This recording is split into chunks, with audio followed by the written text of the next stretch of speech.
This is a follow-up to the 10 facts about back pain video, which we've linked in the description. Here, some patients that presented the facts share their stories about where they were before, where they are now, and how they got there. We hope you enjoy. My name's Jamie. I had lower back pain for about 9 months. 6 months barely got out of bed. When I was in pain, I kind of got wrapped up in the whole internet checking what I should do and going to physios and doctors that was told me kind of counterproductive stuff that kind of ended up in me being 1 week out of getting a spinal fusion. I found the right physio and everything changed after that. I got off all the drugs I was on, all the Tramal, and there was 2 other types of drugs that they escape me now, but I was on a lot of them, not feeling real good. And once I found this physio, like I said, everything turned around. It was nothing hands-on, it was all just exercises to do and building confidence in myself again.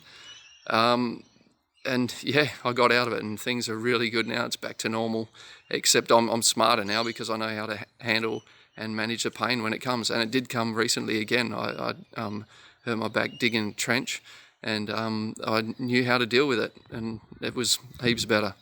Hi, my name is Joe. I'm a firefighter from Perth, WA. Before treatment, I was absolutely terrified of my pain. I thought my pain meant that I was damaged, and I feared that any movement I did through the pain would just cause that damage to get worse. So as a result, I was moving less and less and avoiding pretty much anything that would cause a flare-up, which led to more and more flare-ups because I found the less that I moved, the less I was able to move.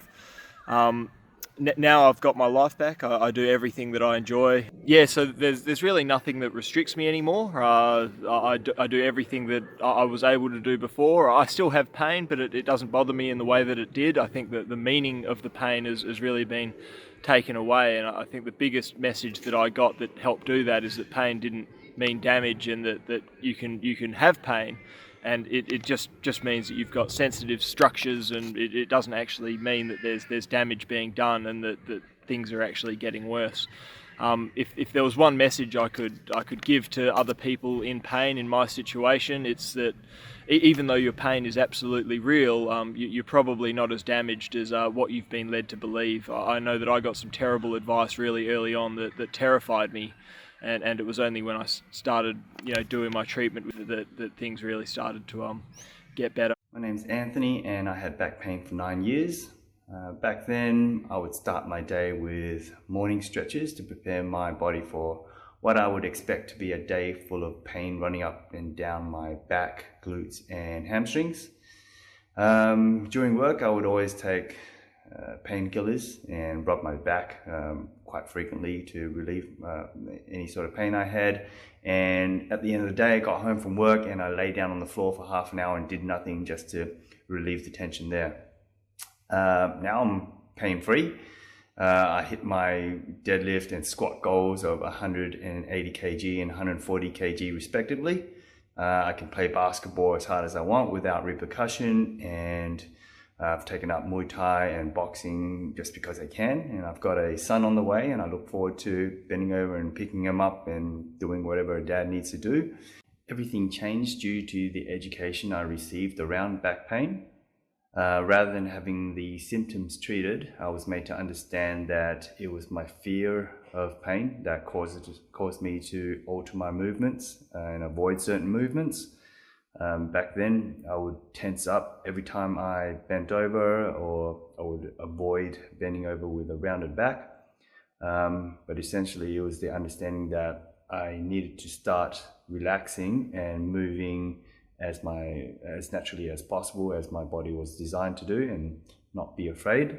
That really changed everything and relieved all the tension and eventually the pain. I've lived with persistent pain for over 11 years. For the first 4 years, I struggled both coming to terms with my situation and with the often intense pain I was suffering. I struggled to work, to sleep, and just to generally function.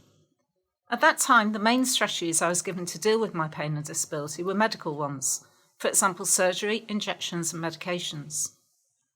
Thankfully, 4 years in, I had a life-changing episode of care from a physiotherapist. He not only helped me improve my physical situation, But he also helped me gain a better understanding of my condition and how to better self-manage it. I learnt that there are far more ingredients to the pain experience than just my simple anatomy.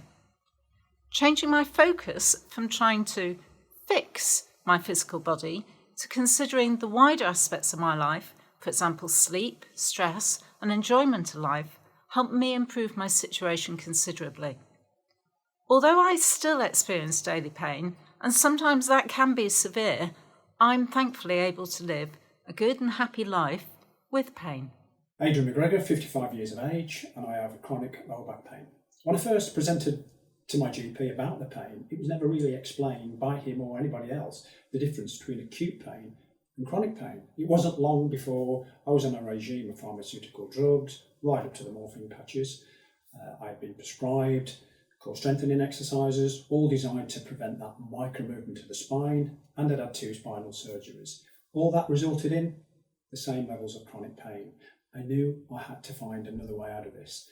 That came from a nudge towards the psychological factors that might be contributing or causing the pain. So looking at reducing anxiety levels, stress levels, sleep, movement, nutrition, all these sort of kind of mind-body connection things that I'd never really heard about before. My current position is a level of acceptance that chronic pain might be here to stay, but I'm actually leading a life where I'm doing stuff, I'm contributing, I'm doing the sort of things that bring pleasure to my life. Before, my life was really just kind of dark and despairing and very, very small. I became very isolated and withdrawn from all of the people and the places and the experiences that really mattered to me.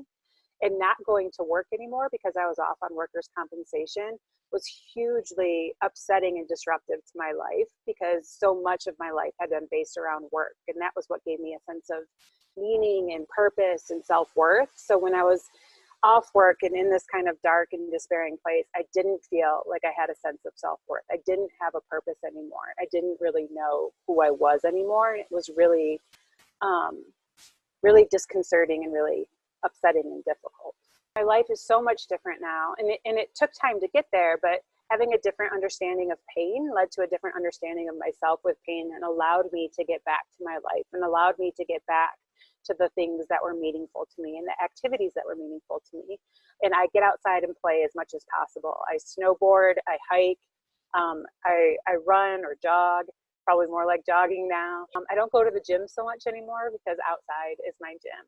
And then I also do all the other things that I love, like reading and cooking and coloring and those sorts of things, which are pretty simple indoor-based activities, but also things that I had gotten away from when I was in pain. So just able to do those things that kind of make me feel more like me. My understanding of pain completely shifted, and there was a lot of cognitive dissonance going on when I first started to learn about pain biology and pain science. But I just understood pain to be less about damage and less about what's happening immediately in those tissues. That's a part of it. What's going on in the tissues is part of it, but that pain is a whole person experience, that it involves a lot of different biological factors, a lot of different psychological and social factors too, and that all of those things are very real and based in our biology. So I came to understand my pain as being very real, which before meant that it had to be like found on a scan, and understanding pain as real in a different way, that it's something that is affected by and affects all of our systems, our nervous system, our immune system, our endocrine system.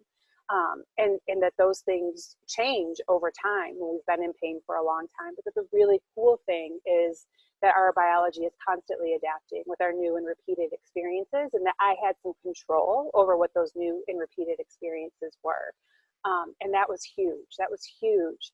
To understand that I wasn't doing more harm to myself when I was engaging with the activities that meant something to me, and that they would actually be beneficial. A huge thanks to all the patients that generously gave up their time to present the 10 facts and for sharing their stories. When it comes to persistent low back pain, they have walked the walk, and we hope that their stories help others. To find out more, search Back Pain Facts BJSM or head over to the Pain Ed website.